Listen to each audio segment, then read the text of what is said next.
বঞ্চিত আর লাঞ্ছিত হয়ে রাস্তায় ঘুরে বেড়ায়। কেউ জানে কি কত যন্ত্রণা নিয়ে কত রাত কেটে যায়, কত প্রতিশ্রুতি আর সান্ত্বনা, তবু সেই দিন আসে না। তাই একসাথে চলো রাজপথে, হাতে হাতে রেখে বিশ্বাসে। আমি বঞ্চিত আর লাঞ্ছিত হয়ে রাস্তায় ঘুরে বেড়াই। কেউ জানে কি কত যন্ত্রণা নিয়ে কত রাত কেটে যায়।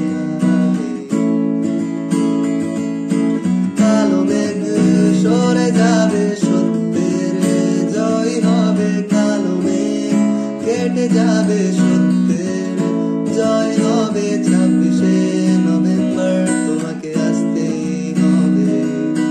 26শে নভেম্বর তোমাকে আসতেই হবে। আমি 22 ডেট বলছি, আমি 22 ডেট, আমি 22 ডেট বলছি, আমি 22 ডেট, আমি 22 ডেট বলছি, আমি 22 ডেট। আসসালামু আলাইকুম রহমতুল্লাহ বারাকাতু। আমি বীরভূম জেলা 2022 প্রাথমিক টেট পাস ডিএড ঐক্য মোর্চার তরফ থেকে আমি মোহাম্মদ খায়রুল আবারও চলে এলাম আপনাদের কাছে। উদ্দেশ্য একটাই যে আমাদের এখনও পর্যন্ত নোটিফিকেশন কিন্তু এলো না। 2022 সালে টেট পরীক্ষা দেওয়ার পর 2024 শেষ হতে চলল, 2 বছরই কেটে গেল পরীক্ষা দেওয়ার পর এখনও পর্যন্ত কোনো ভ্রুক্ষেপ নেই, কোনো রেজাল্ট, কোনো নিয়োগপত্র নেই, কোনো নোটিফিকেশন নেই। এরকম কোথাও দেখেছেন কোনো পরীক্ষাতে দিয়েছেন যে 2 বছর পরীক্ষা দেওয়ার পর অপেক্ষা করতে হয়? এখনও পর্যন্ত পরীক্ষা 2 বছর হয়ে গেল, এখনও পর্যন্ত অপেক্ষা করতে হয়, এরকম কোনো পরীক্ষা দেখেছেন? বিশ্বের কোনো পরীক্ষা দেখেছেন যেরকম নিয়োগে এত দেরি হয়? না, হয় না। একটাই হয়, সেটা হচ্ছে এই পশ্চিমবঙ্গে এরকম কেন হবে? যদি আমরা লক্ষ্য করি বিহার, ঝাড়খণ্ড ইত্যাদি দিকে, সেখানে আমরা দেখতে পাবো 1 লক্ষ 1.5 লক্ষ তারা নিয়োগপত্র দিয়ে তাদেরকে নিয়োগ হয়ে গেল, প্রায় কয়েক মাস তাদের চাকরি করা হয়ে গেল। কিন্তু আমরা দুঃখের বিষয় 2017 সেই টেট পরীক্ষা হয়েছিল, 17 পরে দীর্ঘ 6 বছর পরে টেট পরীক্ষা হয়ে গেল 2022-এ টেট পরীক্ষা হওয়ার পরেও কিন্তু ফল বেরোলো তাড়াতাড়ি, খুবই তাড়াতাড়ি, কিন্তু এখনও পর্যন্ত নিয়োগ বিজ্ঞপ্তি নেই, এখনও পর্যন্ত নোটিফিকেশন নেই। কেন?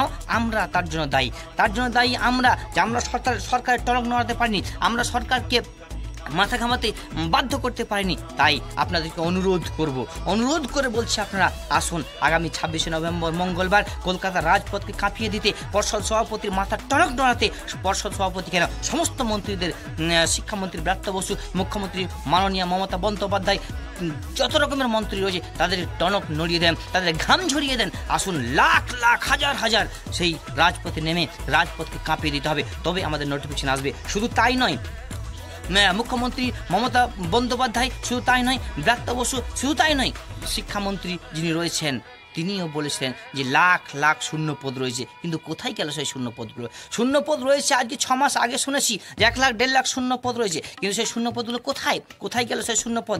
আমাদেরকে 1 লাখ 1.5 লাখ নয়, মাত্র এই 22 স্টেটের জন্য আপনি 50,000 শূন্যপদ দেন, বাস এইটুকুই যথেষ্ট।